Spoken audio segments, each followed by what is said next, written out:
Bila kita membicarakan masyarakat Bugis di Benut, salah seorang tokoh dari kalangan mereka tidak lain dan tidak bukan ialah Datuk Jaluk bin Daing Malibuk.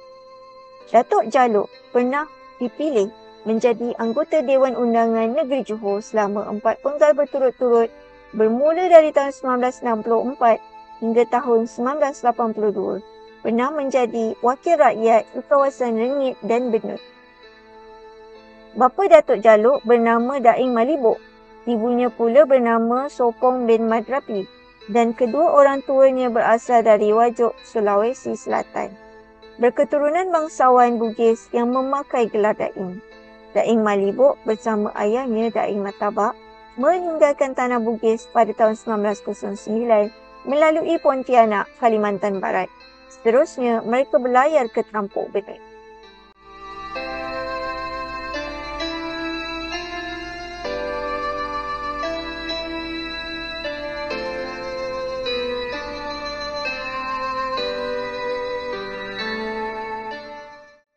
Mereka bersama-sama orang Bugis yang lain telah meneroka dan membuka kebun bagi ditanam dengan tanaman kelapa. Tradisi orang-orang Bugis yang suka menanam kelapa di Wajuk dan Pontianak terus diamalkan oleh mereka di Trampuk. Lebih-lebih lagi, kawasan ini adalah kawasan tepi laut yang tanahnya memang sesuai untuk ditanam kelapa. Datuk Jaluk dilahirkan di Trampuk pada tahun 1916 dan adik-beradiknya ialah Halimah, Kelenak, Ngaruk yang juga dikenali sebagai Daing Matejuk, Cahaya, Cedak dan Bituing, manakala Datuk Jaluk dan Ngaruk sahaja merupakan anak lelaki.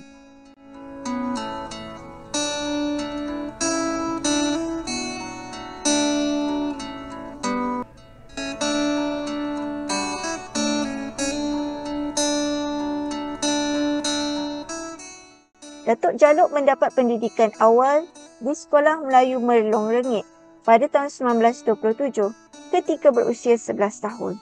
Dia merupakan satu-satunya anak Bugis yang bersekolah di Sekolah Melayu Merlong ketika itu. Selebihnya adalah anak-anak Jawa, Banjar dan Melayu. Dari rumah dia pergi ke sekolah dengan berjalan kaki, malah hanya berkaki ayam. Ini disebabkan jalan raya kampung ketika itu masih merupakan lorong kecil, lecak dan berlumpur, terutama sekali bila musim hujan. Hanya ketika cuaca baik saja dia berpeluang menunggang basikal ke sekolah. Memandangkan keadaan kehidupan keluarganya yang berkemampuan, seorang gurunya mencadangkan agar beliau belajar di sekolah Inggeris di Batu Pahat. Walau bagaimanapun datuknya menentang keras.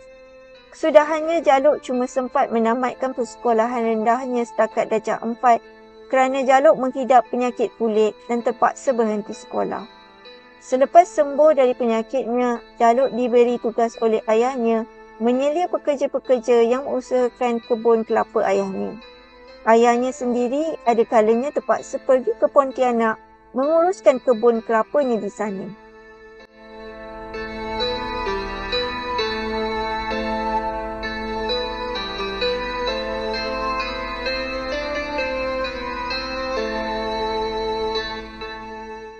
Dalam masyarakat Bugis ketika itu, mengahwinkan anak dalam usia muda dan mengikut pilihan orang tua adalah menjadi amalan biasa.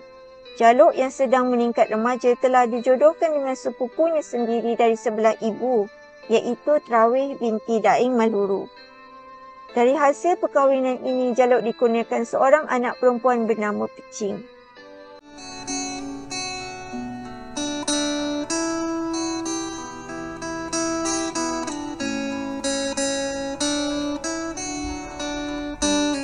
Sebaik sahaja tamat Perang Dunia Kedua pada tahun 1945, dia telah diberi kepercayaan oleh penduduk kampung Trampuk untuk menjadi ketua kampung. Ketika itu, dia baru berusia 29 tahun. Jaluk dipilih untuk menjadi ketua kampung bagi menggantikan Daing Betak Daing Mukwasing, juga dikenali sebagai La Mukwasing.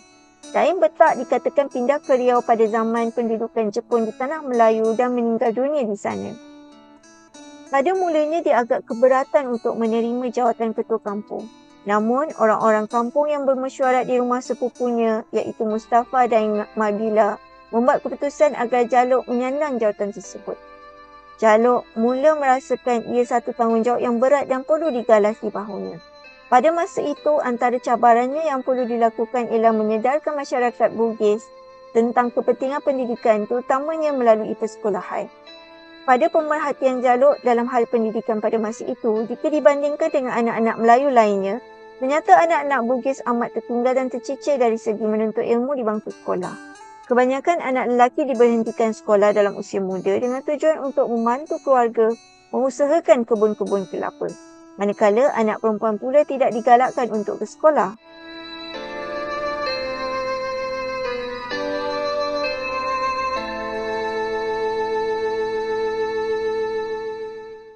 Pada 21 Disember 1955, penduduk di kawasan Kampung Tampuk telah mengadakan mesyuarat dan membentuk sebuah jawatankuasa penaja bagi mengendalikan kelas pelajaran agama yang menggunakan bahasa Arab sebagai bahasa pengantarnya. Ahli-ahli jawatankuasa menamakan kelas tersebut sebagai Balai Agama. Setelah kelas itu berjalan selama 1 tahun, pada 20 Disember 1956, nama Balai Agama ditukar kepada Al-Madratul Bugisiah di Tarbiyatil Islamiyah Tampuk. Antara penyumbang dan penggerak sehingga wujudnya madrasah ini ialah Jaluk Daeng Malibok, Kudus Ambuk Welah, Mustafa Daeng Mabila, Hashim Abdul Karim dan Abdul Razak Daeng Mabila. Sekolah yang menggunakan bahasa pengantarnya, bahasa Arab, masih kekal sehingga sekarang dan kini dikenali sebagai Sekolah Menengah Agama Bugisiah Tampuk. Begitu juga kewujudan Sekolah Menengah Kebangsaan Parit Petak yang didirikan pada tahun 1972. Ia merupakan usaha berterusan dilakukan oleh Yang Berhormat Datuk Jaluk semasa beliau menjadi wakil rakyat bersama-sama ahli jawatankuasa Kampung Parit Petak. Wujudnya sekolah ini telah memberi kemudahan kepada anak-anak setempat yang menyambung pendidikan menengah mereka.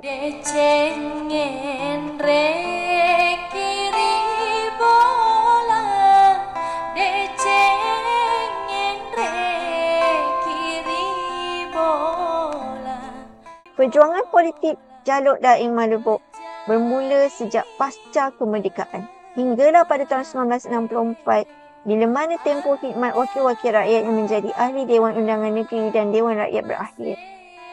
Dalam pilihan raya tahun 1964 ini dicalonkan sebagai calon perikatan bagi Dewan Undangan Negeri Johor untuk kawasan Rengit. Sebenarnya pemilihan beliau sebagai calon adalah satu tuah kepada dirinya. Ini terjadi kerana berlakunya pertelingkahan untuk menentukan calon perikatan yang terdiri dari Ismail Gimal dan Taha Zakaria. Jaluk yang disenangi rakyat dan dirinya yang berketurunan Bugis memberi kelebihan kepada dirinya untuk menjadi calon wakil rakyat di kawasan yang majoritinya terdiri dari orang-orang Bugis. Dalam pilihan raya 1964 itu, Jaluk sebagai calon perikatan telah ditentang oleh seorang calon PAS dan seorang calon bebas. Bagaimanapun, Jaluk telah mendapat kemenangan dengan majoriti yang besar. Beliau mula berkhidmat sebagai ahli Dewan Undangan Negeri Johor sekaligus sebagai wakil rakyat bagi kawasan Rengit dan rakyat mula memanggilnya Yang Berhormat. Pada tahun 1969, setelah tamat mingkat pertamanya sebagai wakil rakyat, Jaluk dicalonkan sekali lagi sebagai calon perikatan di kawasan yang sama bagi pilihan raya Dewan Undangan Negeri 1969. Kali ini beliau ditentang sekali lagi oleh calon PAS iaitu Turus Daeng Malebi. Jaluk yang telah mantap sebagai pemimpin masyarakat dan wakil rakyat dengan mudah dapat mengalahkan calon dari parti lawan dengan kelebihan undi yang besar. Beliau meneruskan khidmatnya sebagai ahli Dewan Undangan Negeri Johor bagi penggal yang kedua. Jaluk merupakan seorang pemimpin politik yang sentiasa bersikap merendah diri dan tidak tamak kuasa dan jauh sekali bermegah-megah. Jaluk merasakan khidmatnya sebagai wakil rakyat memadailah setakat 2 penggal sahaja yang berakhir pada tahun 1974. Jaluk sebenarnya ingin memberi peluang kepada calon-calon lain dan berharap agar pucuk pemimpinan Parti UMNO Barisan Nasional pada masa itu akan menggantikan tempatnya dengan calon-calon yang lebih muda, berkelulusan tinggi dan berkebolehan. Namun, pucuk pemimpinan parti terus memberi kepercayaan dan mengkehendaki dia meneruskan khidmat sebagai wakil rakyat. Namun, Jaluk sekali lagi diangkat menjadi calon Barisan Nasional dalam pilihan raya 1974. Oleh kerana adanya perubahan dan persepadanan baru kawasan pilihan raya, Jaluk menjadi calon Barisan Nasional di kawasan Benut. Jaluk terus memantapkan dirinya sebagai tokoh masyarakat dan wakil rakyat yang disenangi apabila berjaya dalam pilihan raya tersebut dengan kelebihan undi yang besar. Untuk kali keempat dan terakhir, Jaluk telah diminta oleh pucuk pimpinan Parti Barisan Nasional untuk bertanding lagi dalam pilihan raya 1978. Parti lawan mungkin menyedari bahawa Jaluk dan Barisan Nasional tidak mungkin dapat ditewaskan. Ingat itu, pada pilihan raya ini, Jaluk telah menang tanpa bertanding kerana tiada calon lain dari parti lain atau calon bebas menentangnya. Sebagai seorang tokoh masyarakat yang mencurah bakti sejak dari zaman muda, perjuangan dan khidmat bakti Jaluk mendapat perhatian masyarakat dan kerajaan. Untuk menghargai pengorbanan dan khidmat baktinya yang banyak, Jaluk telah diberi anugerah dan penghargaan. Antara tahun 1975 hingga 1981, beliau telah dianugerahi pingat, bintang dan darjah kebesaran seperti Kesatria Mangkunegara, Ahli Mangkunegara, Ingat Ibrahim Sultan dan Seri Paduka Mahkota Johor yang membawa gelaran Datuk. Selain dari itu, bagi mengenang jasa dan bakti yang pernah dicurahkan kepada masyarakat, di Pekanbaru dibinanya sebuah dataran yang dikenali sebagai Dataran Datuk Jaluk.